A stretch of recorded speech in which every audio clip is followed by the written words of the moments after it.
No, that was actually really smart. I should have put on the fucking recording. Alright, whatever. Now I'm recording. There we go. Wait, Vincent, is that allowed? What? Is that allowed, man? What's allowed? You know, what you're doing. Fucking another cat? No. Dude, you're actually getting fucking banned. No, you're done. You're done. Bro. 17 strikes are out. It's Vincent. over. 17, Vincent. bro. It's been like 30. What? You're dick riding without a license. Fuck you guys. I'm gonna go watch Gattaca.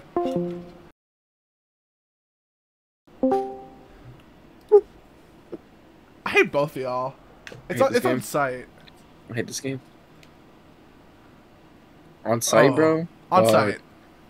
Can't even get on site, bro. Fuck. Dude, this is just gonna be the bully episode, bro. Every episode is the bully episode. It's every single one. It's every single one. It's gonna end it all here. The final. This is the final episode. Nah, I got that Ronnie McNutt grind set on God. If you Well, know, don't you say- know. Don't say any promises you don't want to keep, brother. You don't know me, bro. I don't even know what you're talking about at this point. I'm just kind of slanging out right now. 44 episodes left. Okay, yeah, let's do this. By the way, just want to mention, he says 44 episodes left. We're about to hit 165 subscribers. No, we're not. Yeah, No, we we're are not. actually. No, we're not. We're actually. No, we're really not. close. We are. I'm not No, even we're joking. not. No, we're not. No, we're not. We Leave are that out. about No, we're 20 not. or No, we're so not. away from hitting that number. No, we're not. No, we're not. We are. No, we're not. We are. No, we're not. It's happening. God, So Chow will be bound to this podcast for the rest of time. Finally, fuck, I balled the. shit, man. Well, I I had a tomorrow. KD of 1.69. I had a KD 1.69. Let's go. That's a funny number. You're literally proud of a sub 2 KD. Nice one. All right. Get on COD. Get on COD, bro. Get on COD. Spend $100. Come on. Get on COD. No. That's what I thought, Fish. That's what I thought. Terrible game. That's Chow, your I think own he's saying fault. you don't have $100. Yeah, you're broke. I do, but why the fuck? Obviously not, bro. That's crazy. Obviously not. All right, look. I think he's saying to put your money where your mouth is. Well, I'm saying put your cock where your mouth is. Hey. Bro, Wait. we all know you're not flexible like that. Nah, you right. You right. One day. One day or day one? I mean, clearly you've got more experience than me, so you know. Okay, can we start before so you can watch your game movie and me and Ari can go get an Airbnb? Why you guys saying Airbnb? Vegas, bro. Going to Vegas, bro. Based, honestly. You know why? I don't Gonna need get to some know why. bitches, No, you're bro. not. No, you're not. No, you're not. No, we're you're not. We're Never not. heard No, of you're it, not. No, you're not. No, you're not. No, you're not. That's actually so true. All right. Well, look, I've been recording this whole time, so I'm waiting No, on. perfect short content then. Fuck no! I hate, It will be I hate for- the shorts. I know the only reason why we have subs is because the fucking shorts, and that makes me so livid. Like, I'll say this, Arya, your editing talents in the shorts Oh, have genuinely that gotten robot. better. They've genuinely gotten better. But even still, I hate the fact that our whole thing is fucking brain rot now. Vince, Ari, I started is he this robot for podcast you? to make an actual fucking like. Is he robot for you? Vince? Chow, you are a robot right now. He is a robot right now, bro. We do not hear you rant. Oh, why is the beta skin a woman? Chow, are you there? Oh my gosh, bro, this is so ass.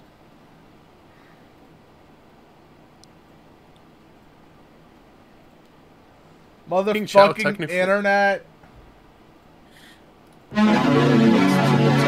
Please help! Help! I hate I hate Bro, Help Travis me! Scott. Oh, he's back. He's back. He's Help back. He's me! back. He's Oh, back. I'm back. Oh, he's back. So, He's Chow- back. I'm back in black. Alright, so the joke. Kill yourself. So Chow, why do you love that our channel is a shorts channel now? Why do you love shorts? Why do you like short form content? Why do you like short form people? Short form overage people. Yeah, yeah, You're like sad. dwarves. You know? What's worse, liking a dwarf or liking a kid? Liking a definitely kid? liking a That's kid. so much worse. Are you kidding? a dwarf is at least still like an adult, you know? It's No, like, but that means you have fantasies with little people, which kids are. no, but like that's still not as bad as. Oh, I see what you're fucking doing. Kill yourself. Actually, jump off a bridge. Actually, fucking don't land tempt him, bro. Don't land in Don't water. tempt him, Land bro. on the ground. Actually, if I fell at a certain height, it would be the same thing. Yeah, I know you watched the fucking Assassin's Game Theory video. You're not slick. Assassins. Assassin's Creed. Yeah, look at you. Bro, you think I watched that much Game 3? I don't even. You don't even need to watch that much. I just know you have. I know it's the only reason why a person like you would know that little fucking factoid. That's such an insult. You know what? No. like Go you. on. Tell me why you know that. Tell me why you know that. Go. How does that work? How does that work? Bro, because when you're going... Okay, so let me try to remember. Explain it to me Now I in remember physics that part. terms. I bet you Physics can. terms? I can explain. No. I know you can. You're smarter than me. That's I don't fucked up, think bro. you can. No, Go on. that's Go on. How does it work? Bro, is it because he's Mexican? Yes.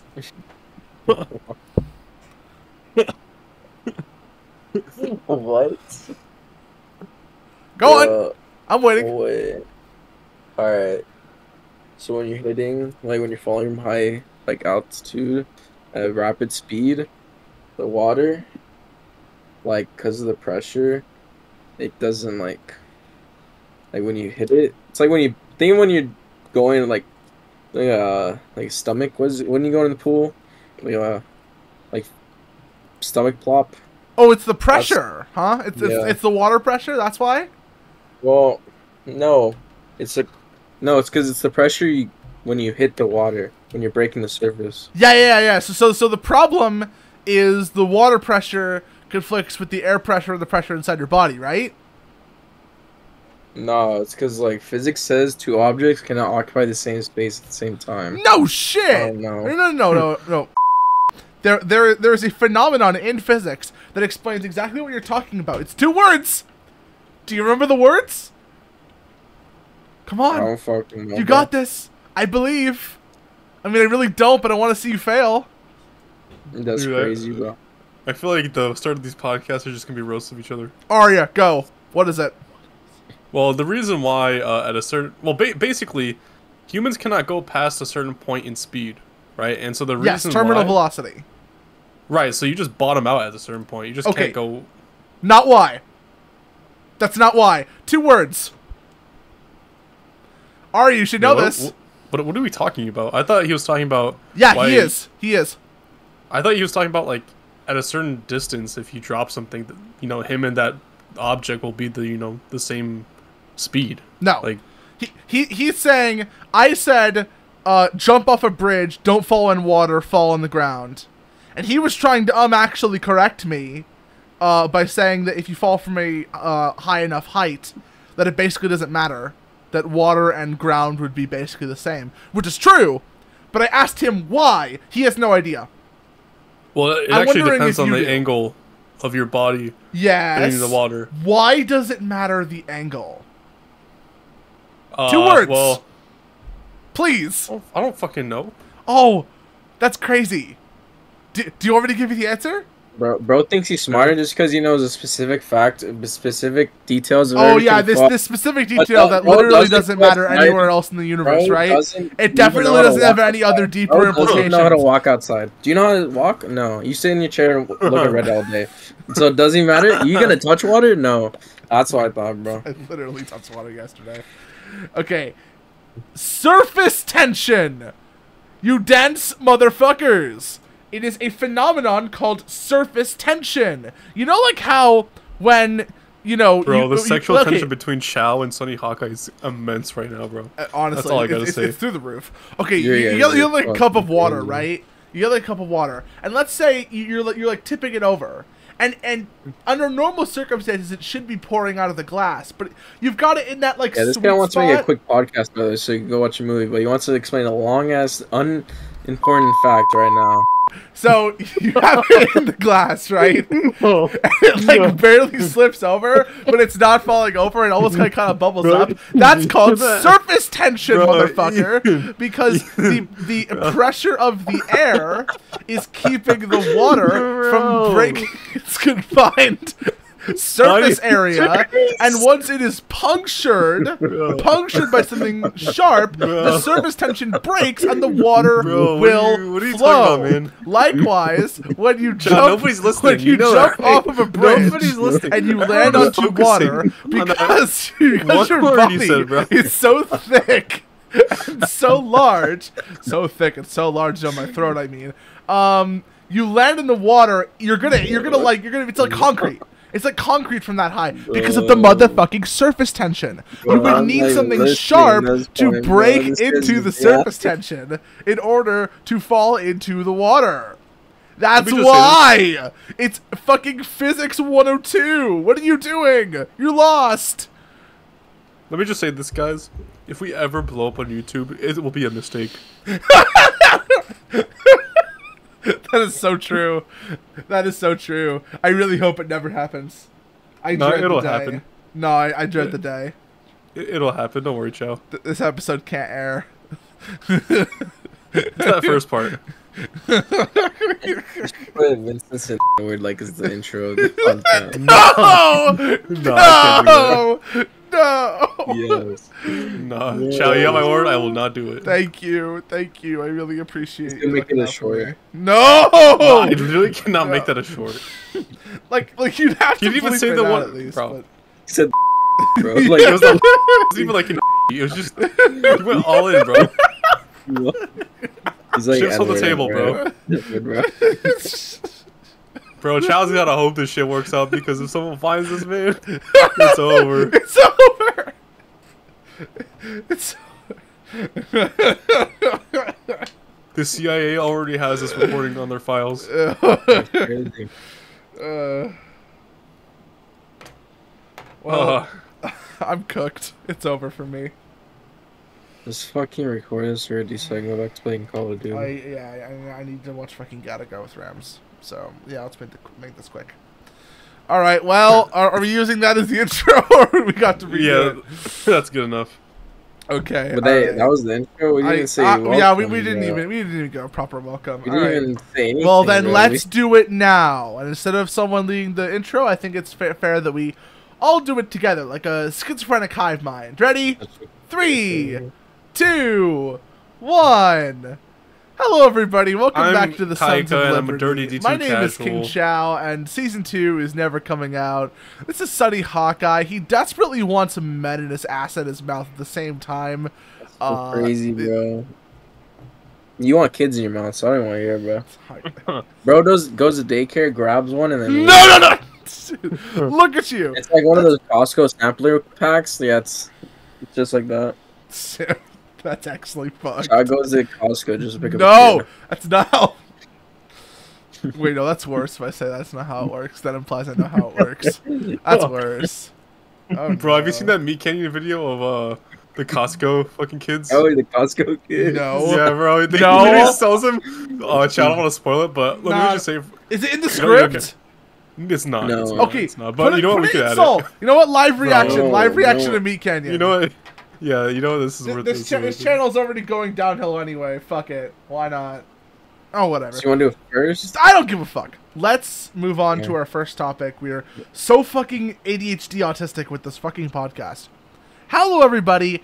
Today we're going to be talking about Kamala Harris because the American right wing of politics only knows how to say one fucking phrase. First it was Biden, now it's Harris. Comrade Kamala. Comrade Kamala? There's no way you said that. Nah, That's Donald Trump's, he's a thing red. now. He's a red. Get out. Oh, buddy. Get out! Hold on. I really hope we have the fucking sound effect. Wait, Do we have it? Yeah, we do. Oh, brother. So real for that one. well. Wait. So, if Taika's red and you're blue, does that make me purple? No, because you're not a moderate. You're yellow, I guess. I'm yellow? Yeah, you're You're yellow. Asian. What the fuck does yellow mean? Well, Means you're Asian. wait, no, yellow means like libertarian. I'm yellow. What the fuck? You're Asian? I mean, King Tao. It's close enough. Wait. Say that Chow, one can you time? say Lululemon? What? No, this is a trap. No, I know Trap? your Fuck schemes. those again. I'm not. You love traps. I mean, not really. Why not? Well, traps don't work on me. Like, the whole idea of the trap is that the lure is that it's like it's a girl. Oh, I see what you're saying. And then you see him and it's like actually I'm a boy. It's like, yeah, okay, but like that doesn't really work. So, People like you fall traps all the time. Like Dr. Disrespected, Chris Tyson. not even going to honor that with a response. You just did. Fuck. do I gotta pull it out again? Pull what out again, dog? The trap, bro. Do I gotta do it again? Word, bro. Say it. Dude, you should turn that into a soundboard effect. You should turn that into a soundboard effect. Like every time. Bet? Like, Are you okay King with it? Tao Once. Vince, are you okay with it? I mean, Because I will do it. I know you would. I mean, low key, my only problem is that this server has a lot of people who like, Right. you know, I don't know, we gotta be careful, but it would be really funny. I mean, don't you know. could you can only give, actually, No, No, because they can use if- sound clips on other servers. if that's they have true. nitro, yeah. yeah. I don't know. We should ban anyone who we don't trust in the server, like King Chow. Nah, I mean, The server owner. dude, if you ban me, this shit would like fall apart in like a week. Dog, it already has. Yeah. Too real. We should probably get back to the podcast for we. Yeah. Alright, what we're talking about? You said Commander Harris, I'm depressed. Kamala name? Harris. but then you say, oh well, Comrade Harris, right? Comrade Harris. That's Donald Trump's nickname to her. No, he had Sleepy Oh, Joe, like now it's nickname in the Comrade bed. Harris. I see that. That's crazy. For president, in this 2024 election cycle, and yesterday, or well, at this point 2 days ago, because it's 12 o'clock, Kamala held her first interview since announcing 40 or so days ago that she would be the presumptive Democratic nominee. Now, you would be expecting that this interview would be lengthy. It would give exposure to Kamala Harris. It would allow voters to, digest her ideas and Maybe actually talk about any kind of like real policies that could be agreed and disagreed on. That would be sick. right. It would introduce her to the American public as well. I mean, you would she think was all of already that. the vice president, but you know, Nobody cares about that. Let's be honest. so real for that. Does anyone know who Mike Pence is? Realistically, Yeah. I mean, yeah. realistically, Well, does yeah. anyone okay, care what here's he the thing. did? I think it's fair to say that people know of Mike Pence. Like they know his name, they know a sort of general rundown on his policies. Maybe like they know one or two little factoid about him. But does anybody actually care about what he did? Exactly. You know. Nobody does. And that's how Kamala Harris was viewed for a very long time. Until she was okay, the I'll say amazing this. nominee. I would probably disagree with that because Joe Biden has such little going on as a president that Kamala kind of naturally, like, she became more interesting by basically being the de facto president. Oh my God, hot take! Oh no! Yeah, you're on Sons of Liberty. This is freaking episode 56. We know what we're up on about here. Joe Biden was the least present president of all the presidents. And it's obvious, I think, to me and to a lot of other people, that someone else was pulling the strings. I'm not saying it was just Kamala. I think that'd be a little presumptive. But it's definitely, like, we've already gotten a glimpse into how a Kamala presidency might go.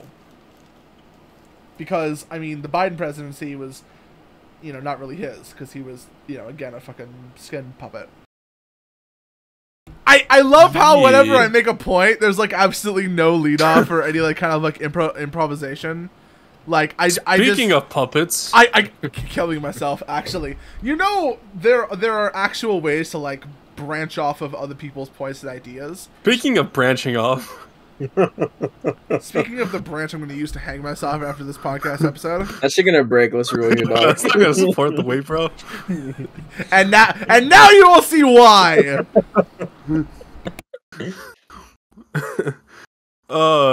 Speaking of that branch, Kamala Harris might want to use that. Never mind. The CIA is watching. I can't do this. Basically, Pussy, bro. Of course, a Jew pussy. Fuck. you are what you eat. So your dick? That's crazy. We're all. Anyways, the interview only lasted 30 minutes, guys, which is a little disappointing because, as mentioned previously, you'd expect that this interview would be a little bit more lengthy. It would kind of reintroduce Kamala Harris. It would establish some of her policy ideas and introduce them. And in terms of speaking time, she only got 16 minutes, right? That's including the back and forth between her and the interview host, Dana Bash. And that's including the questions that were granted to Tim Walz, her vice president, which was a part of the interview for some reason. Tim Walz was just to Kamala Harris's right while the interview was being conducted. And the interview went as some people would have predicted. A lot of it was just Kamala Harris speaking incoherently. We have this first clip of Kamala Harris saying a whole bunch of nothing, and then in that last couple of seconds of that clip, she starts to speak some words that resemble some sort of meaning. To be fair, though, we should probably clarify that when we say she was being incoherent, she wasn't actually literally being incoherent like Joe Biden is. And yeah, it's sad that we have to clarify that because, you know, that's on the books now. That was one of our presidents. If you asked him a question, you know, it'd be a dice roll whether you would get a response that you could understand. And if you rolled a 1, tough cookies. Yeah. Yes, tough cookies. That is a statement people use. It's a term of phrase. All right, let's see this video. That the climate crisis is real, that it is an urgent matter to which we should apply metrics that include holding ourselves to deadlines around time. We did that with the Inflation Reduction Act.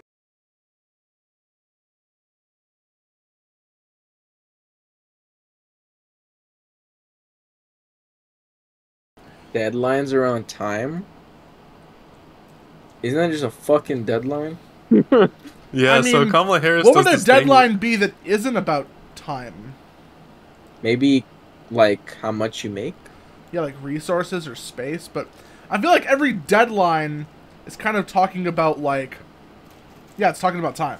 So that's kind of, like, no shit. But the other thing is, of course, it's more classic DNC talking points of the climate crisis, which, of course, is now actively being reframed to the climate emergency, where, you know, ever increasingly, sort of, I guess, emotionally charged, urgent language is being used to, use this as, you know, a political tool. You know, at first it was global warming, and then it was climate change to, separate the concept from the idea that the planet has to be always warming, and then could expand its reach to the general concept of human change on, you know, Earth's atmosphere and ecosystem. And now it's climate crisis, to specify that it's specifically a bad thing, and that if it is not dealt with within X amount of time, you know, everybody will die or whatever. But of course, this has been said before. I think everyone here and in our audience remembers Greta Thunberg speaking to the United Nations about climate change. It was a very, you know, emotionally charged speech that basically only existed to emotionally, like, you know, blackmail, appeal to emotion, appeal to, I guess appeal to authority in a certain sense. That climate change is a problem that's caused by humanity, that is caused by greed, specifically, that is unnecessary to continue, and is basically just done to, like, you know, extract, you know, exploitative value out of the planet that we live on carelessly. And that the solutions of renewable energy that many progressives claim are the solution to using fossil fuels for energy are just as efficient. And I think it's fair to say on this point, obviously we're not really talking about the pros and cons of the climate crisis because it's basically just a talking point, but as long as we're here, might as well say that all of those points, while some of them have truth to them, they are all incredibly flawed, and some of them are just straight up like fabricated for political expediency. Namely, the progressive movement and the Democratic Party's complete unwillingness to adopt nuclear power as their primary mode of energy generation in favor of inferior alternatives like wind and solar and water. Can I intervene for 1 second? Oh, please, absolutely. So, your point on nuclear power, I heard a theory recently. I think it was on the Joe Rogan podcast with Peter Thiel. He said that his theory on why nuclear is not adopted by a lot of countries is because the threat of nuclear is not in the fact that it can explode and then cause severe death. It's in the fact that if nuclear is spread across the planet, it'll end up in poorer nations, maybe like Iran, or in our adversaries, where nuclear power could be reverse engineered into a nuclear bomb. I've heard this argument before. It's sort of like the primary, I guess, conservative counter-argument against widespread adoption of nuclear power. And there is a little bit of, I guess, value to it. But I would say that it's mostly just fear-mongering. The fact of the matter is, any technology that, produces energy could be used to produce weapons of mass destruction if harnessed correctly. Now, nuclear is a special bunch because, of course, the discovery of the atom bomb, which is, I think, fair to say, basically mankind's, silver bullet against itself. Its ultimate destructive capacity. But here's the thing. The technology that goes into constructing nuclear power plants and the technology that goes into constructing nuclear bombs are not the same. Even though they both have the word nuclear on it, there are many different types of power plants and there are many different types of atom bombs. And they all use different internal mechanisms, and while some threat of re-engineering may exist with specifically uranium power plants that utilize thorium and plutonium cannot be nearly as easily reverse engineered into weapons, but they are much more effective at generating power. And the fact of the matter is, if the stance is that, nuclear power is too dangerous to fall into the hands of our enemies, and this is a technology that we should only really allow for us, as like an isolationist position, I wouldn't necessarily be against that. Frankly, I don't really care about the prospect of, giving access to what is essentially, free and limited energy to countries that want to destroy us in our way of life. Like, why would we help them? And it's like, oh, they might develop that technology without us. They could do that anyway. That's not a point. So, regardless of our foreign adversaries, nuclear power is nigh essential for us. Both us as in the Western world, developed world, and also us as in the United States.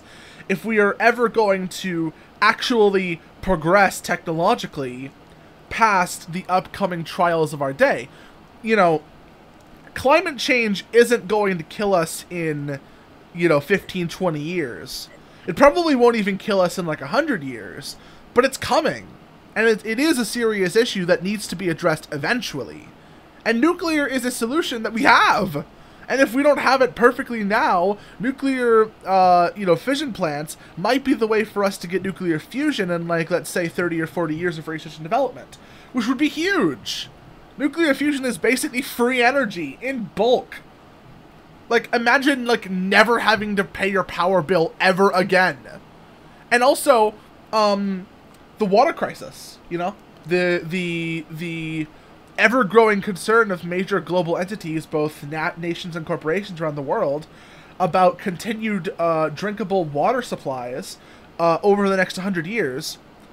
If America adopted nuclear power completely widespread as a bipartisan effort, I know those are a little unheard of nowadays, but if that was the plan, water could pretty easily be acquired via electrolysis from seawater, which is the process of removing salt and all other heavier elements from water, basically purifying it into a drinkable water for, you know, humans. But the thing is, electrolysis is very energy expensive. But if energy is in abundance, that no longer becomes a problem. And to think about all of the other amazing things that we could do, technologically speaking, with that much bigger of an energy budget. Both on the small scale with individual companies and, you know, states and counties, but also on the large scale of America and all of its allies and even the entirety of the world. You know, resource restrictions are a pretty big contributor to global conflict. It's not just ideological disagreement, though that is obviously a factor. And if humanity is ever actually going to get anywhere with itself, like, you know, going to Mars, establishing permanent moon bases, finally getting to Type 1 cargo ship civilization in like a couple thousand years, how are we going to get there if we don't have the energy for it? The answer is something we have. I mean, we don't have all of it now, but we have the seeds to plant. We have the start. And the fact that we're not using that, you know, we are eventually going to run out of oil and coal and natural gas. We don't have infinite supplies of that shit. And it's like, yes, we will eventually find better ways to use it more efficiently like we're doing now, and, you know, that's good. But if any development can be used to get us on the track of using nuclear, a clean energy that actually works, we should do that.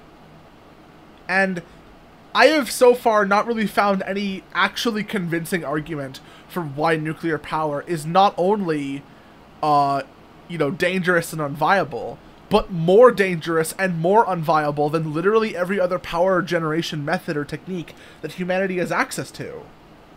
Need I remind you that solar power is, you know, completely ineffective for 50% of the day.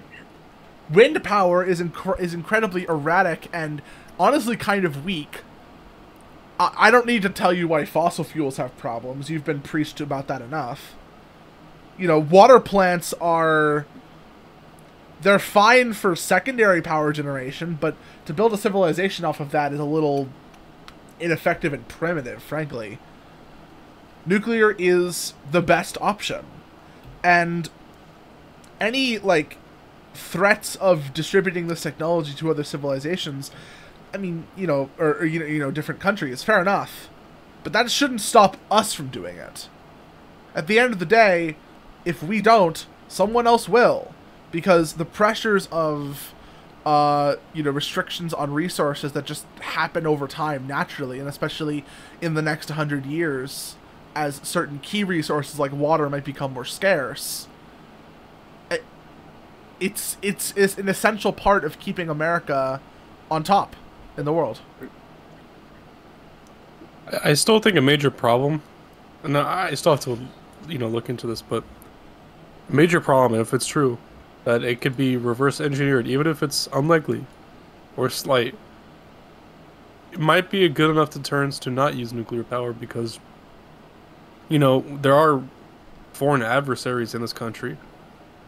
Some of our own domestic people would sell out our, you know, proprietary ideas to foreign nations, and that could lead to the development of nukes, you know, across areas we would not deem, you know, desirable. So I still think it's You know, and no offense to you, Chad, but I think it might be a little foolish to say there's no real convincing, you know, reason why we shouldn't use nuclear. Definitely the What did I just downsides- say about the thorium reactors? You said it was unlikely. They're a lot harder to make into nuclear bombs than the uranium reactors that we know of. Right, but the key word is unlikely. And it's not impossible. You know. Yes, you could make a plutonium bomb out of a thorium reactor, but the amount of reactive material is a lot less. It's a lot smaller than a traditional uranium reactor. Thorium is a fertile reactive agent, as opposed to uranium, which is fusile. Thorium requires plutonium in order to work, and if the two are ever separated, the reaction stops. Whereas uranium can work entirely on its own, and you'd think that might make uranium better. But no, it just makes it more dangerous. Both in power plants and in bombs. The problem is still it could be reverse engineered, right? That's just fear-mongering. But it exists, though. That's Yes! not fear-mongering if it exists. But also, are we to believe that the enemies of America will continue to not have access to the blueprint of how to make and the means of how to make a nuclear bomb for the next 100 years? Okay, maybe not for the next 100 years. Maybe so. Well, that's the But time you span won't- we're talking about. But you won't know that for sure unless we don't do it. Okay, and what's the alternative? Well, the alternative is we become more efficient with, you know, the resources we have now. That's not good enough. I mean, it's pretty good right now. I know, but that's not going to continue. I mean, it seems like it will. There are real problems with the institutions that we have right now in terms of power generation and storage. Like, lithium batteries are probably worse for the environment overall than any kind of sustained fossil fuel use, just because of how much processing and raw earth it requires in order to manufacture on large scales. And lithium-ion batteries are everywhere. They're in phones, they're in cars. You get the deal. It's simply unviable for America to remain stagnant for that long, just hoping that our... Why is it unviable, though? It is unviable because other countries will see our stagnation as an opportunity for them to become more powerful and influential than us. No real country is really developing China? nuclear plants. Hello? Well, even China, I mean, even then, it's very small. I mean, it's comparable to the United States. It's small right now, but what do you think is going to happen in 2030 or 2040? Right, but the production is similar to the United States. And still, don't we want to be thinking ahead of the curve with our foreign adversaries instead of just reacting to them? But think again, right? You don't think if China really, like, China always wants to get ahead of the United States. Yes. Right? So wouldn't you think that they would want to ramp up the development of nuclear power right now, as opposed to, you know, in the future? Well, they're still industrializing. They're in many ways still catching up to the technological progress that we have right now. Well, it's predominantly in rural areas. That's not really true for, you know, regions like Shanghai. I mean, yeah, for example, which is perhaps, but housed with the most people in China. Still, if you look at the fossil fuel rates per capita in both China and India compared to the U.S., it is embarrassing. Well, which is another... India is different. Well, right? Yes, India is different, but still, that's important. And you understand that the per capita rate in China and India, for that matter, is heavily skewed because of their population density. Yes. So maybe that's not the best metric to use. That's irrelevant. How would population density matter? It's because they have Yes, they have well, billions population of density people. influence. Okay, this is a simple probability problem, right? If you have more people, that will, especially on the extreme end, that will influence your per capita rate, Yes. right? So let's just say China has. Let's exclude, you know, basically most people in China live, I think, like in half of the region, right? Because areas like Tibet, really, really difficult to live in. Right.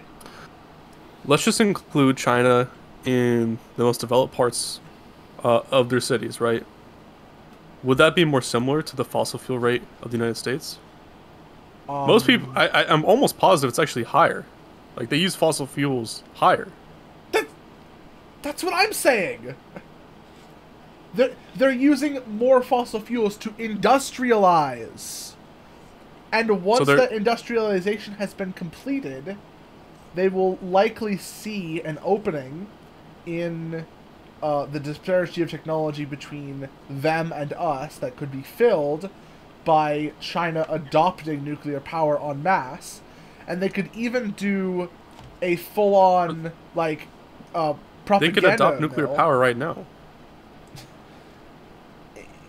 Perhaps. But they have nukes. That changes... Okay, again, the conflation between nuclear power plants too. and nuclear bombs is just... Ugh, it's not the same thing. I know they have the word nuclear and they run off similar ideas of technology, but the actual manufacturing of both does not imply the other. Well, you could reverse engineer. Okay, them. what is this thing about reverse engineering anyway? The only thing that you would actually be able to gain from a nuclear power plant that can be converted into a bomb is the reactive material. Do you know where else you could get that reactive material from? I mean, even okay, Earth! we are not Mining! nuclear physicists, but to suggest that that's the only thing they can gain, I think is. I mean, kinda, specious. yeah. I think it's a little specious when we both don't know the intricacies of it. Okay, well, first of all, it's an appeal to ethos, which is incredibly fucking cringe. Oh no, neither of us have a nuclear science degree, therefore we're not allowed to talk on it. I'm not saying we're not allowed to talk. I'm just saying that you saying that's the only de facto reason is a little bit probably wrong. That's okay. So, Maybe I mean, so, but that's... So why would you say it's the only reason? Like, well, but if you know there's a high chance of you being wrong. Well, first of all, the burden of proof is on you to explain what they would actually gain from disassembling a nuclear power plant. Which, by the way, they would have to make themselves. Isn't the burden of proof on you to be correct about the language coming from your mouth? That's not what the burden of proof means. What are you talking about? Okay, aren't you responsible for conveying correct information? Aren't you responsible for actually giving a concise and clear argument that I can then rebuke with my own argument? Okay, right, that's what I'm trying to do, but you're saying they would only gain one thing from these nuclear power plants. Yes, I'm saying the reactive material. You don't know that. There could be many things they could gain. Well, I'm saying we don't know because we're not in the space. Okay. To be fair, this is a bit of a personal incredulity fallacy on my part. I am not aware of any other useful technology that could be harvested. It's a really weird, contrived hypothesis that this would even happen, of course, from a nuclear power plant, other than the reactive material that would go inside the bomb. I am of the general opinion that it would be less work to just invest in creating the nuclear bomb themselves than to try to scavenge the technology from what? Like, a nuclear power plant that Americans build on their territory? A nuclear power plant that they build themselves? In which case, why wouldn't they just build the nuke first? Like, I think that's the problem. What are we talking about? They can't build a nuke first. Well, the problem is they can't build a nuke first. Why not? And, well, they don't have the resources, they don't have the knowledge, right? How would they gain the resources and the knowledge? Well, they would definitely gain the resources, and Why? they would gain... How? Well, if you build a nuclear power plant, on like foreign adversary soil, you don't think they would gain any resources? Like, okay. You just established that they could use. Let me be clear. One of my first arguments in my whole rant about nuclear power was saying that if it had to come down to this, if this was a serious like risk in terms of foreign policy, we would be better off like only constructing the reactors on home turf, on home soil. But that's not true, though. What? It's because spies exist and people sell out the government all the time. Okay. Yes. Okay. So to be clear, we're talking about the schematic, the design, the blueprint. Exactly. We're not talking about the resources, right? Well, that's knowledge, though. What? I told you knowledge and resources. Those are two entirely different things. Exactly. So when you're saying the schematics, yes, the knowledge. That's knowledge. Okay. Yeah. So that has nothing to do with the acquisition of resources. What? Okay.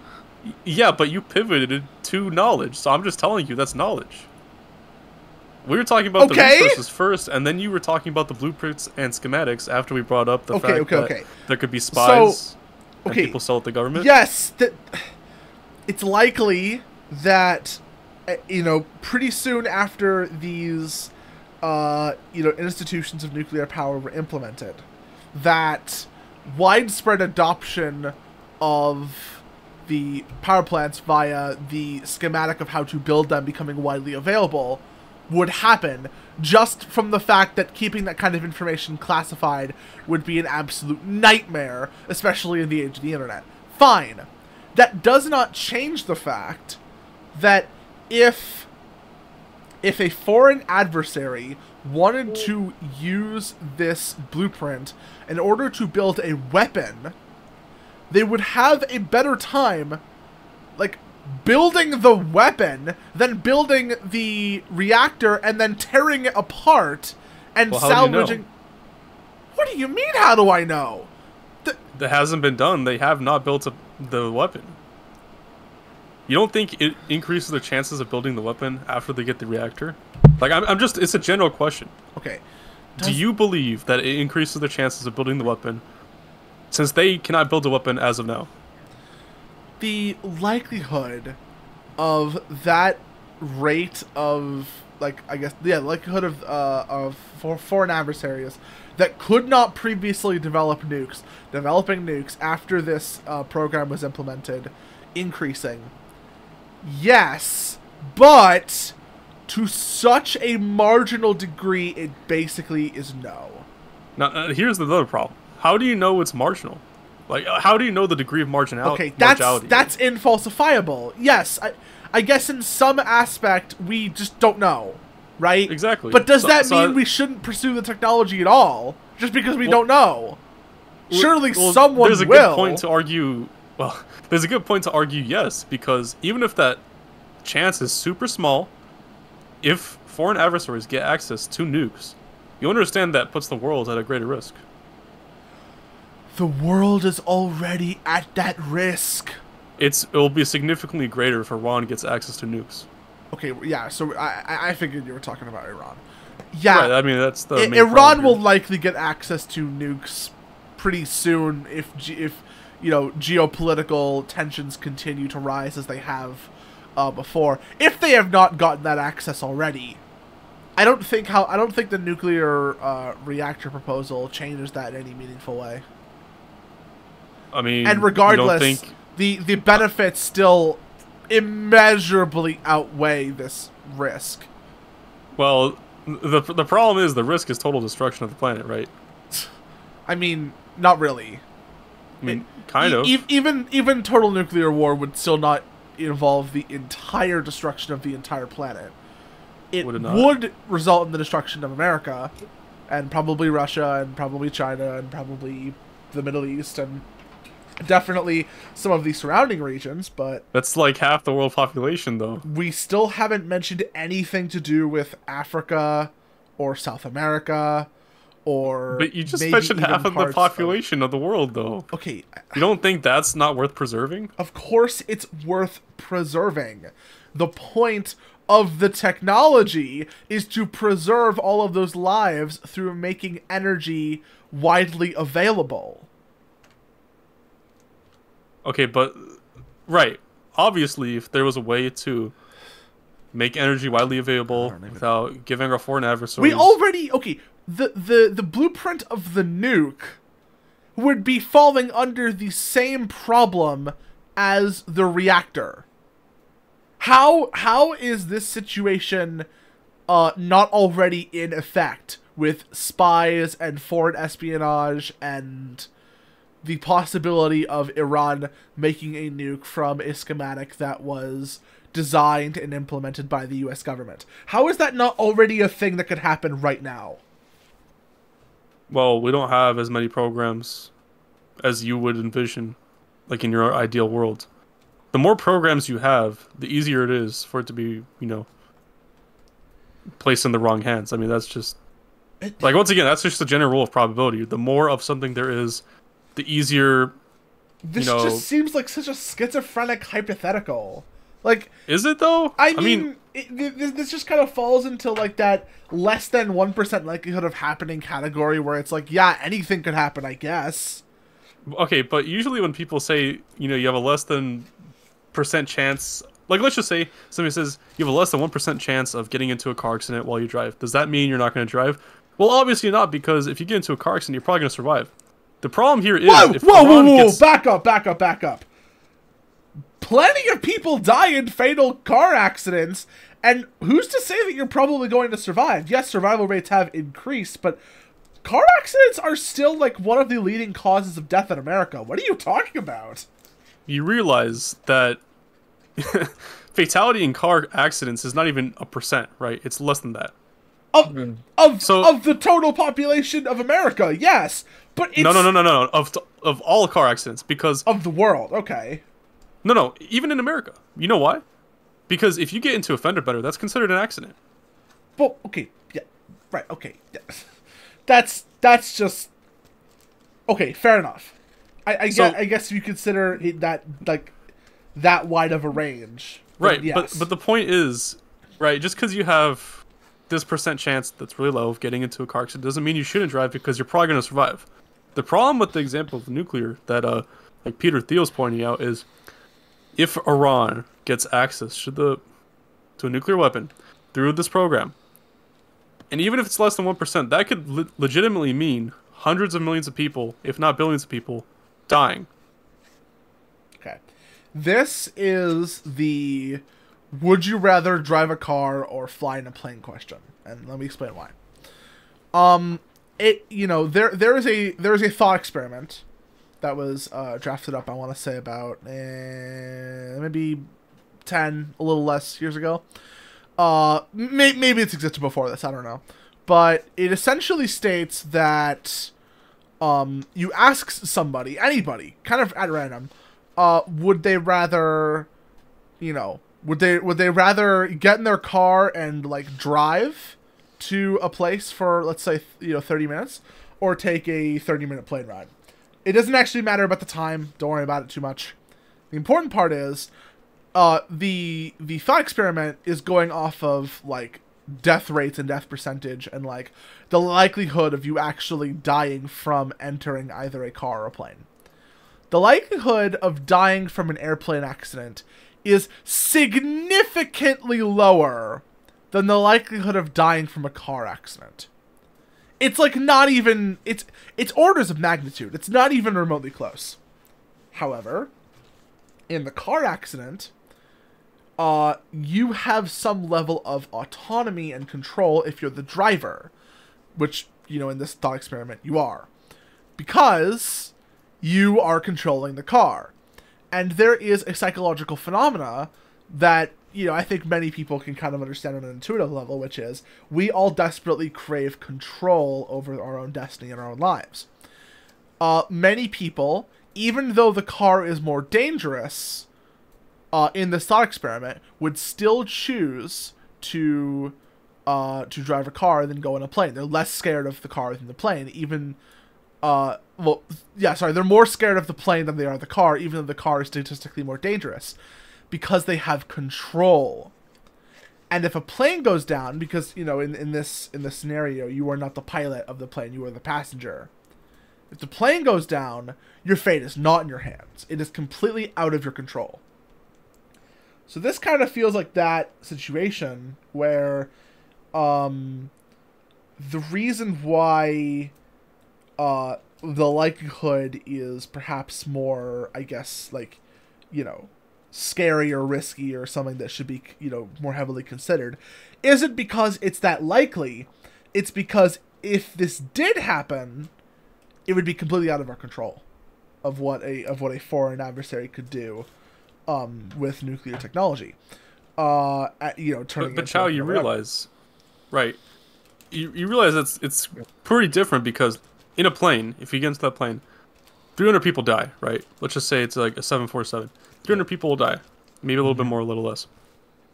If Iran gets access to the nukes, let's just use Nagasaki. 100,000 people, you know, that's way more. And that's on the low end, because nukes are, you know, very advanced nowadays. They have a higher radius than whatever was used in Japan. So that could be hundreds of millions, if not billions. You know, including like the chain of events that would occur of, you know, retaliation. So I think the point that Peter Thiel is trying to make here is, like, I mean, sure, you know, nuclear power has its benefits and it's immense, but also it could lead to the total destruction of the planet, and that should be weighed, you know, when considering if we really should adopt nuclear power to, you know, to what would be ideal to power the planet. We've been yapping about this for a little under an hour. I'm going to capstone this by saying I just simply disagree.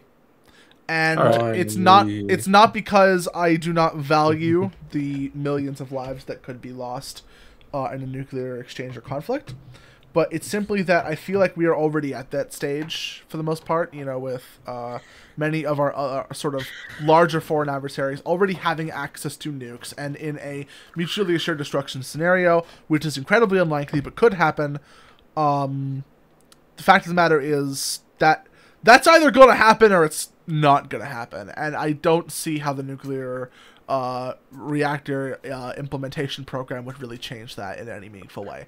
But I understand and concede that I could be wrong about this, and that, yes, you are right, it should be taken into consideration. Maybe I was a little bit quick to dismiss the opposing argument as not really even being worth considered, because in my mind, it was a complete nothing burger, but I appreciate you giving me some more insight on this topic. By the way, before that podcast episode, I thought the same way. I was like, we should adopt nuclear power, but now I'm kind of like, I'm reading more into it, you know, I'm trying to see what are the dangers and risks. To begin with. It still does feel a little bit, though, like fear-mongering, for what it's worth. Because I think this is a general flaw of the conservative wing of politics in America, is they are often afraid of that which they cannot understand. I mean, they're literally conservatives. They're trying to conserve. Yeah. And so, you know, in the realm of any kind of you know, technological progression that may have unforeseen consequences, conservatives are likely to oppose those regardless of their Bro, are you watching TikTok? No, I'm fucking putting a gun in my mouth because this fucking car has just been an hour and we were fucking the first clip of Kamala Harris's shit. Like, fucking hell, you both are saying the same shit back and forth to each other. Oh, it's bad, it can kill a planet. Oh, it's more efficient. Oh, we should adopt it. We should be more advanced. Number one, blah. Oh, trying to suck a dick. Like, fucking hell, bro. My skits. This is a podcast!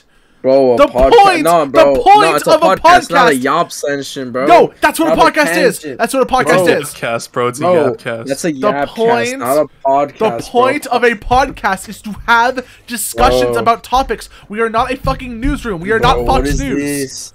The Bro, point is to talk bro, about Yap this Central and come to some here, kind bro. of greater Bro, understanding. we shouldn't change this to Sun's Labor to the autistic chat, bro. Like, fuck, bro. Me Our and Chow have a tangents. degree in epidomics, alright? Bro, I swear the autism is crazy, bro. The attention span of our viewers can't handle this shit, bro. Like, Now, what do you mean, bro? fuck. Only I like 80% of our swear. viewers are from shorts, bro. A What are you talking gun to my head, bro.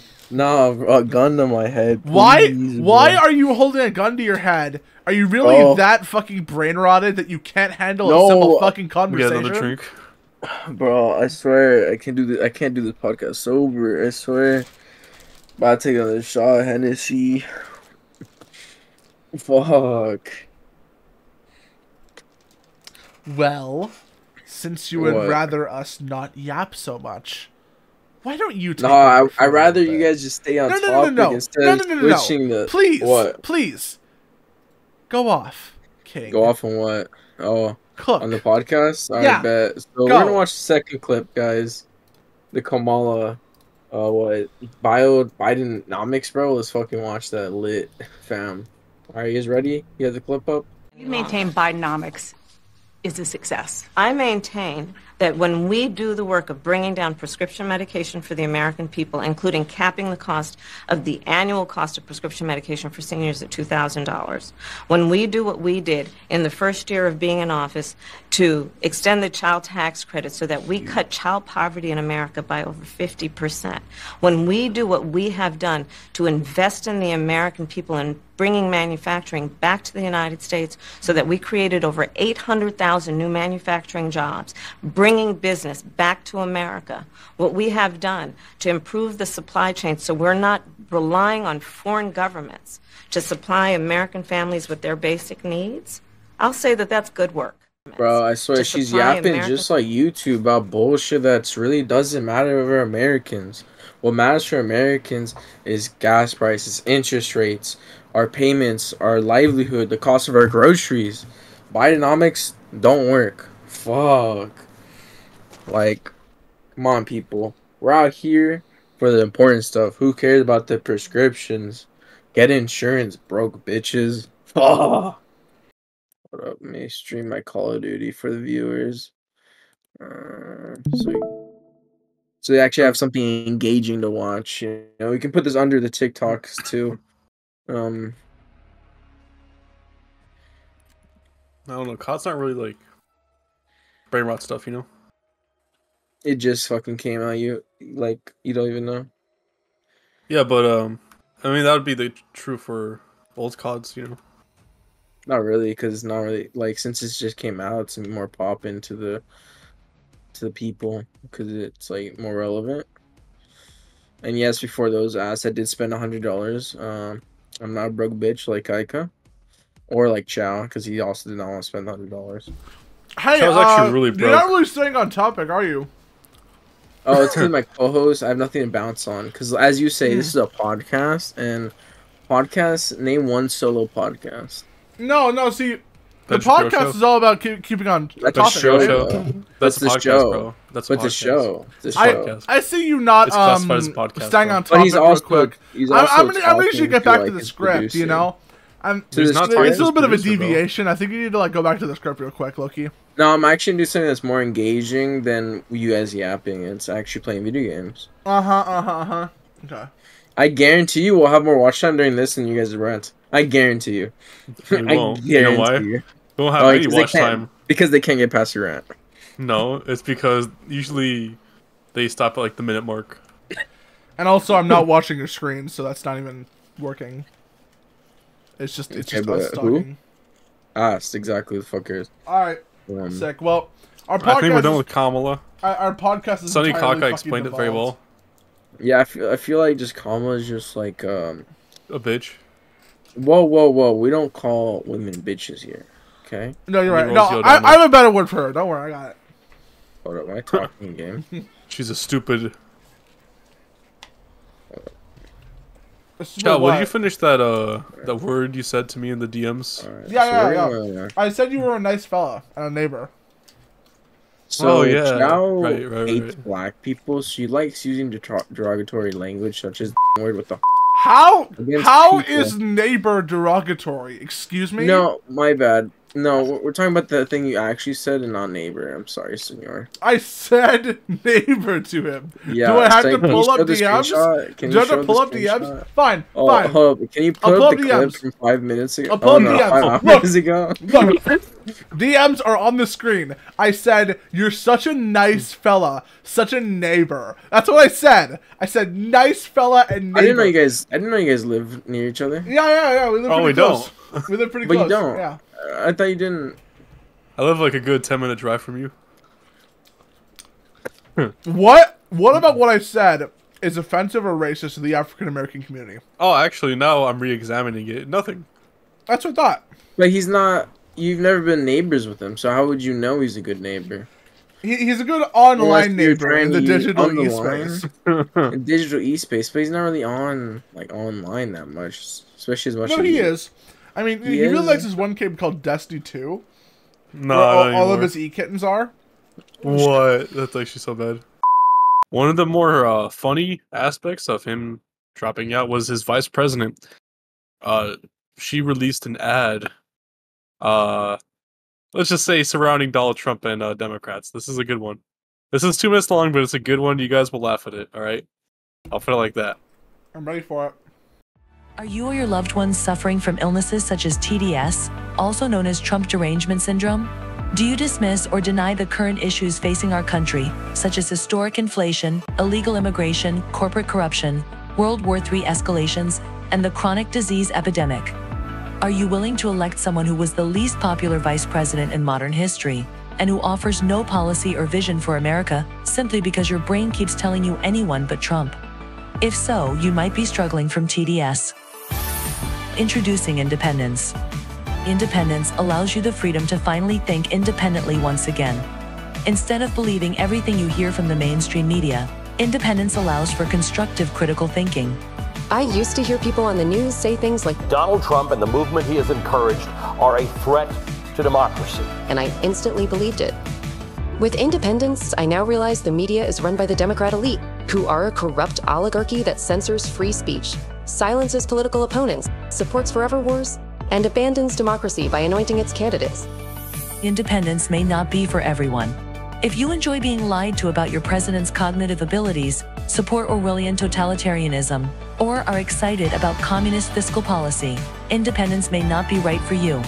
Common side effects of Independence may include an awakening of rational thought, successfully identifying propaganda, freedom of choice, loss of hatred, anti-narcissistic behavior, and love of democracy. I used to blindly hate whoever my party was running against. I didn't care about facts or policy because I was hopelessly indoctrinated. With Independence, I'm much more interested in policies that uphold democracy, and I truly care about the health of our country and its citizens. Ask your doctor if Independence is right for you, and enjoy your freedoms once again. I love this. Pretty good, Dude, this feels like a fucking Babylon Bee video. right? That's an actual ad. Like, you could see that on YouTube if you get, obviously placed on the right ad pool, but that's hilarious. And that was actually released by RFK's his vice president. Which is insanity. Yeah, which also adds to the comedic effect. And another person that actually endorsed Donald Trump was Tulsi Gabbard. If you guys don't know who Tulsi... Yeah, Tulsi Gabbard, she's she was Hawaii's like the 3rd district representative or whatever. And she's allegedly coaching Donald Trump for the next debate between him and Kamala Harris. And if you don't understand why that's so significant, let's just watch this little clip of Tulsi Gabbard like slamming her giant cock on Kamala Harris's face. Whoa. I want to bring the conversation back to the broken criminal justice system that is disproportionately negatively impacting black and brown people all across this country today. Now, Senator Harris says she's proud of her record as a prosecutor and that she'll be a prosecutor president, but I'm deeply concerned about this record. There are too many examples to cite, but she put over 1,500 people in jail for marijuana violations and then laughed about it when she was asked if she ever smoked marijuana. She blocked evidence. She blocked evidence that would have freed an innocent man from death row until the courts forced her to do so. She kept people in prison beyond their sentences to use them as cheap labor for the state of California. And she fought to keep cash bail system in place that impacts poor people in the worst kind of way. Thank you, Congresswoman. Senator Harris, your response? Let her cook. That's all I gotta say. Let her cook. Yeah, so she's coaching or part of, the preparations with Donald Trump for the next debate. Because obviously Tulsi Gabbard ended Kamala Harris's run in 2020 by just that one little clip. That legitimately was the reason why she dropped out. After that debate, her poll numbers went down into the gutter. Dude, no, she has the dirt. She has the receipts. Yep. And it's very easy to find them on Kamala Harris because she's had a very, not popular career, but documented career. Yes, and let's say also destructive career. True. Very true. Well, now. GG. GG's indeed. So, Chow, I think this next one's your topic. Or at least you added it. Oh, yeah, I'll make it brief. This happened a little while ago, I believe. Yeah, around earlier this month. Elon Musk, who many people know as the new owner of Twitter, now X, as well as the founder of Tesla, co-founder of SpaceX, Starlink. He did a lot of stuff, all right? Elon Musk is, very, I would say, relevant public figure now. We've talked about it many times in the podcast before. We've covered his takeover of X extensively, and also I'll be calling it Twitter from now on because it's what it is. It's Twitter. Sorry, Elon. No hard feelings. But basically, the reason why I'm talking about him now is because Elon Musk, to, I guess, throw a wrench, so to speak, in the general theme of big tech censoring Donald Trump and the Republicans, has happened for many years now.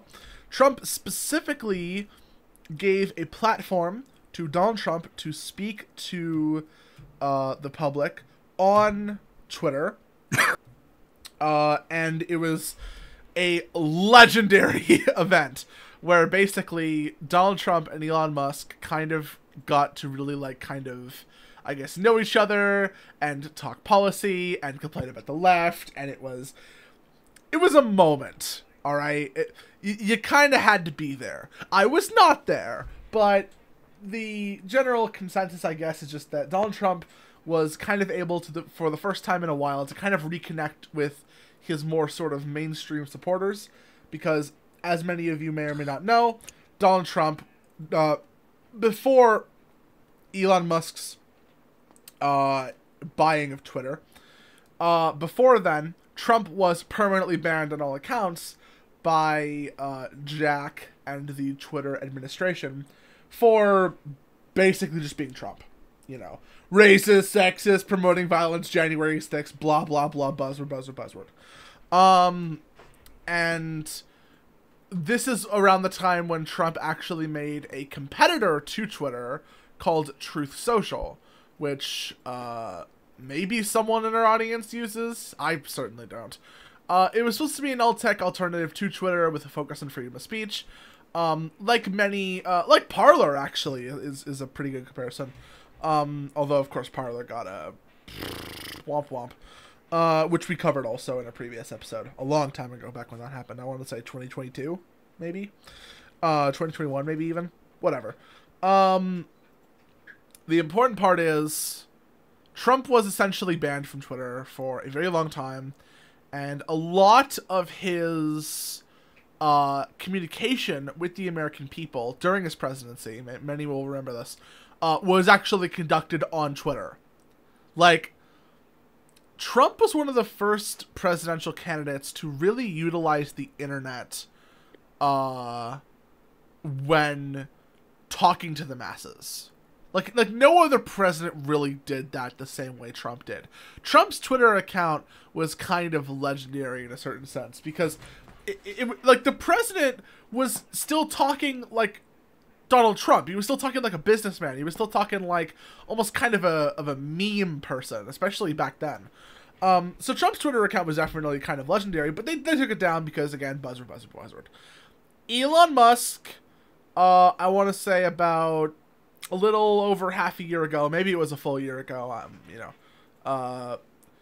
restored Donald Trump's Twitter account. But it was not really in use very much because Trump still wanted to kind of bring everyone over to Truth Social. That didn't really work out so well. But a consequence of that is that Trump has, in large ways, come back to Twitter. And this is a recent development, like past couple of months. He's kind of come back to Twitter to really kind of advertise and campaign for himself. And this sort of culminated in the Elon Musk ex-Trump Twitter space, where the whole thing was basically... It was Elon Musk basically revolting against all of the other social media platforms by purposefully platforming a politically inconvenient and politically incorrect and like insensitive political candidate that nobody else wanted to give the spotlight. And this essentially painted a target on both Trump, obviously, but also Elon's back. But it didn't matter. It didn't matter because everyone on the left already hates Elon Musk. Not just for being a billionaire, but for ultimately being a billionaire that isn't willing to fall in line with progressive and socialist talking points and ideology. Elon Musk is in many ways a liberal, a classical liberal, not like a modern day neoliberal. Elon Musk is not something that I would necessarily call right wing in a true like political ideology sense. But he has become right-wing through the sheer radicalization of the left over the past, like, 20, 30, 50, 80 years. And so thus, Musk and Trump saw an opportunity to do something kind of very, very, like, special and unique. And they hosted this space. There aren't that many, like, really any clips from that space that I have, like, available in terms of, like, highlights or moments, but... It's everywhere, you know. This is also a little bit old news. This happened like a couple of weeks ago, but I still think it was important to bring it up because we didn't really get a chance to talk about it in the previous recording.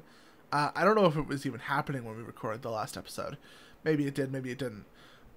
Whatever the case may be, I think it's just important to kind of recognize that for all of Musk's faults, and there are quite a few if you look into his history. He seems like one of the only people of the rich elite class who is actually willing to challenge the quasi-oligarchy of the Democratic Party and the progressive politics on the left. Which, I don't know, that's pretty cool. What do you guys think about Elon Musk and Trump? I think it's pretty cool that he gave him like a platform. It's what I always liked about Trump. He knows how to get his, voice out there. He's very easy to talk to, like the masses love him, and he's always been able to do these kind of things. Like he did the show with Aiden Ross, he did the podcast with Theo Vaughn. Yeah, that was a good one too. Yeah, I think Trump's very good with this kind of social media thing, which not many other politicians, especially Kamala Harris, she sucks at fucking social media. Fuck, her team tried to reach out to Snap like 5 times, and he was like livid. He's like, I don't fucking want to get involved with politics. I feel like he knows how to conduct that kind of thing, According to Trump, apparently Barron Trump, which is his son, his most recent son, he's choosing a lot of these like podcasts and social media appearances for him. Very smart. He's listening to a young person that's close with him that knows how to reach out to that 18 to 24 age, which are the people who really aren't voters because they don't vote, and plus they're the voters that Kamala Harris. There's a lot of opportunity there. Yeah, and Kamala Harris even said in one of her speeches, like, she literally called them idiots and stupid. She's like, the people who are 18 and 24 are stupid. What, 18 to 24-year-olds can't vote? What? No, the fact that they don't vote. That is the age group that people who usually don't vote. Yeah, it's the least engaged in politics. Because they're the most likely to be either like political nihilists or for whatever reason, just don't care. They don't care about politics. They just want to stay political. Yeah, that makes sense. Yeah, but yeah, Donald Trump is very smart. Yes. Yeah. Well, you know, he's certainly very intuitive on how to reach people the best. He's also it's very interesting because you see a lot of business people, not even just like presidents, a lot of business people in general don't actually listen to the younger generation for advice. But the fact that Donald Trump's listening to his son on appearances is different and interesting. So that it is. Okay, let's move on. Let's try to pick up the pace because we are running out of time here. We are recording this at a bit of a time limit. What is DJT? Oh no. Who's that, bro? So let's just talk about the guy that we just talked about real quick. What's his? Oh, Donald J. Trump. Yeah. Okay. Wait. That's what we just talked about. Yeah. Oh, Donald Trump is back on Twitter. Double topic. Let's go. Okay. Speaking of social media, Mark Zuckerberg. So, if you aren't aware, Mark Zuckerberg, he's the owner of Meta, or Facebook, you know, as most people know it. And he recently released a document basically outlining that the federal government was pressuring Meta, or Facebook, to censor certain posts that they deemed to be Russian disinformation right before the election. Most notably, with that Hunter Biden story, you know, with the laptop story. And I don't think we need to read the whole document here, because it's about a page and a half or so. But essentially, he's addressing Jim Jordan, which is, I believe, in charge of the specific committee that he's been subpoenaed under. And he just provides a little bit of evidence and a little bit of background, and he kind of tries to gain some grace here by saying that he won't allow the federal government to pressure him in the future about what they deem to be misinformation or disinformation, and they will try to keep it more free speech prone, so taking that Elon Musk route. My opinion is, without Elon Musk purchasing Twitter, Mark Zuckerberg would have never taken this stance ever, because Elon opened the floodgates, you know, to freedom of speech being a accepted idea in Silicon Valley. Right, guys? That's crazy. Sorry. What? They censored stuff? What? Wait, what a shock. Oh my god, wait, no, that Mark Zuckerberg did a censor? No. This caught me off lifeguard. I mean, it caught me off guard. I can't lie. God. Crazy. The truest thing Elon Musk has ever said was Twitter didn't cost him $44 billion. Freedom of speech cost him $44 billion. 100% true. It's a bit of a virtue signal, but yeah. Yeah. I mean, it's definitely laying the foundation for the adoption of readoption of freedom of speech in American. Readoption, because, you know, it's kind of lost, now it's gaining its foot, you know. Yeah, it's Maha, bro. It's Maha. Make America healthy again. Exactly. Lower the obesity rates. Yeah. What? We should do a McDonald's tax. We should tax McDonald's more. Just make McDonald's? More yeah, because fast food tax. You want to do that? Yo, EBT tax. Bro, we should end EBT. I hate government. We should have a whole podcast just dedicated to anti-government funding. We should be the Barry Stanton of EBT. You guys know who that is? I think every person at EBT should go kill themselves. That's crazy. My bad. Did I say that out loud? My bad. Yeah, you did. Let's say that in my head. Do you guys know who Barry Stanton is? Who the fuck is Barry fucking Stratford, bro? Alright, so it's gonna be a quick one, but it's gonna be a funny one. Just like you in bed. Alright, let's hurry this up. Wait, what? Shout. Click on this Twitter profile, right? I put it here. Mm-hmm. Share your screen. Yeah. Share your screen. Why? What the fuck is this? Just trust. Before you look at his account, just share your screen. You're fucked. Share your screen, fucked. Bro. Nah, we shouldn't cover this. This is like getting it as banned. Why? Why? What the fuck? Look at the screen, bro. Yeah. All right, I'm gonna go to look at media. Wait, Sonny, are you on the screen? Media? Wait. I'm not looking at his fucking Twitter myself, bro. This is fucked. This is just a racist Twitter account against Indians. Scroll down, it gets worse. It gets worse. It's Indians, yo. It's Thank all goodness. basically all Indians. What? No. Let's be real here. India is like the most unsanitary place on planet Earth. It is so disgusting, vile. That's crazy. Like, I'm not even trying to be racist. They're just unsanitary and disgusting. I mean, Shall scroll more down this image because he is got kinda banned. True though. He got banned and then unbanned and banned recently. Like it was a whole thing. But I think it's hitting on a little too hard, you know. Whoa! There's a whole screenshot that matches Chow right now. Hold up. Go to the one next to the I may be anti-Semitic, but at least I'm not a Jew. Oopsies. Oopsies. No, I've never done that. I don't know what you're talking about. Oh man. Chow, scroll down, way down. Trust. Way down. Dude. No, you is can't. Why is there someone's like Israeli flag up someone's ass? Like, what the fuck? Yeah, trust me. Scroll down, bro. What is wrong with this your fucking feed? image? Like, Bro, what it is gets wrong with your feed? Why do you? This is no. He went super viral because he got banned and then unbanned and then banned again and then unbanned. He got unbanned twice in one day. It's all Indians, bro. Dude, what the fuck? I'm gonna stop watching. That's actually disgusting. Dude, why are there 3 of them? What? This is. Look at that Sonic one. Dang. This guy just top tier hater of Indians, bro. Nah, like actual #1 op. Chow, remember when you said there's like an increase of Indian hate? Yeah, online? right? It's because of this guy. 100% is because of this guy.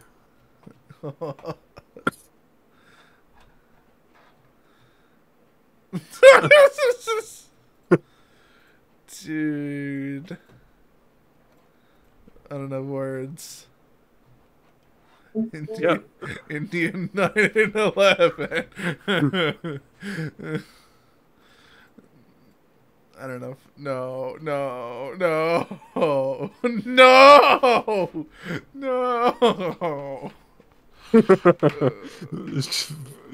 Ethan, look at this. No, this literally making me feel. It says no time to wipe. This isn't okay, man. Wait, what the fuck? Is this real? I really hope not. It's actually Chow's alt account. Dude. That's not real. No, that's not his alt account. This is too How tame. about, to prove it's not your alt account, go to your Twitter and then go on accounts. No way, I can't do that. Why not? Dude, no, that's not real. Antimicrobial, you're eating shit! No way, we're just watching people eat shit. Like this, that can't be real, right? That's gotta be like satire or something, or like an edit. Dude.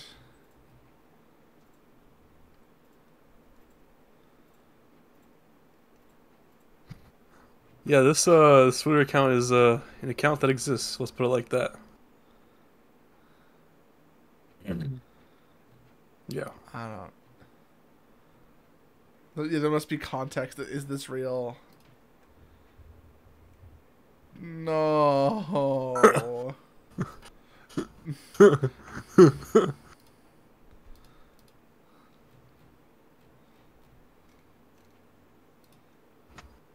dude? What is this fucking image? I don't have words. So all he does is post about Indians. Oh yeah, there's the one Jew post. Why are we looking at this? I just thought it was why did funny. you go on this like giant like fucking tangent about Barry Stanton, dude? Why? Speaking of racism, let's talk about Kanye West. Sure. What? I thought we were talking about. Dude, fuck Hold it. up. We're talking about. We're getting there. Kanye. We're getting there. We're talking about Kanye. We're getting there. I got the order messed up. Bro, what is this? Kanye West. Oh yeah, does he still eat juice? Kind of. W if he does. Crazy. Apparently, a woman said A that woman? Kanye West telepathically told her to steal a car with a child inside, leading to her arrest. Yeah, That's kind of retarded. He's literally. You think that's true? No, No. I honestly I do think it's true because he's just like he's actually like schizophrenic and like mentally ill at this point. No, but like that means he had to go into her mind. It's not him being schizo, it's her being schizo. I believe it, bro. I do not Oh. Well, I mean, I believe they can both be schizo, honestly. believe it. So then it's not It's Kanye bro. West telepathically. He found telepathic. Oh no, I relations. understand. It's the woman who's mentally ill, not Kanye West. I mean, Yeah, just Kanye like West is Marco. also mentally ill, but like for different reasons. What? No, why? I think he's a perfectly genius man for hating Jews. Yeah, and you agree with all of his opinions, right? Not really. But I agree with one of his opinions. Oh, which one? Oh, it's about music, right? I actually never listened to his music. Nah, that's crazy, bro. You're uncultured. Bro, I love Kanye West. Oh, what's your favorite album? What's that? He has albums? What? Guys. College dropout. S tier, bro. What? Yeah, No. I graduation. personally like his. Yeah, his he might have said religious some like, era. really weird things about Jews, but like graduation was so good though. There's also My Beautiful Dark Twisted Fantasy. I S+tier. genuinely think that S like, plus tier. Kanye West is honestly some mid. Mid? Wow. Yep. Bro, I don't know if he's mid. To be fair, my music tastes are actually garbage, like actually murdered, actually terrible, actually like a corpse. So I don't really. I'm like, this is. I'm not gonna fight anybody if they think that like Kanye West is actually peak fiction. That's just never gonna be me. Bro, I could show you a couple songs to change your life. All I gotta say. Can we do it after the recording? See, I don't trust Kaika's taste sometimes because like he'll watch the music videos just for the music video. No, that's just my Instagram reels, bro. I don't know, but you and Ice Spice is something different. All right. My bad, not Ice Spice. What's the gay? Ice Spice. No, what's the gay black dude? Lil Nas X. Oh, there you go. You Lil Nas X. Speaking of black dudes, I love Lil Nas Travis X. Scott. Oh, the guy from Fortnite. Fortnite. Yep. That's where Yes, from Fortnite. Whoa, Raggy. What those Raggy, devil, what? those devil horns? Raggy, retard alert. Like fuck, bro. From Man's Fortnite, smelling guys. toast over here. Anyways, Raggy, I am going to kill myself. It is 1:45 in the morning. Can we please fucking hurry this up? Oh yeah. Lightning round. Go. All right, Go ahead, so good, is a black person. All right.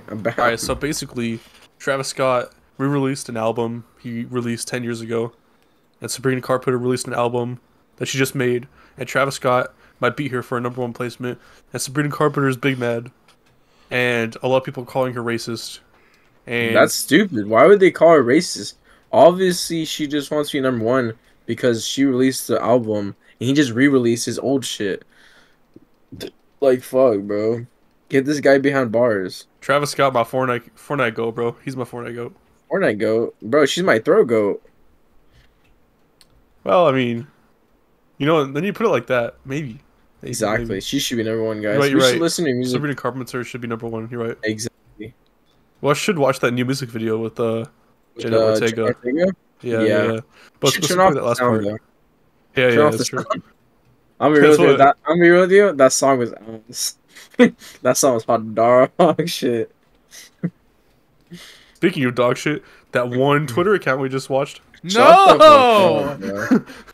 Dude, I was just sharing. I'm starting to think you might be like. Oh yeah. I just realized I'm sharing my screen still. Oh, whoops. Whoopsies. Well, that's Whoopsies. That actually The free report was caught. Speaking of whoopsies, we should talk about this streamer that set her kitchen on fire. What? Oh yeah, Chow. Why are we talking about this? Chow, let me preface this.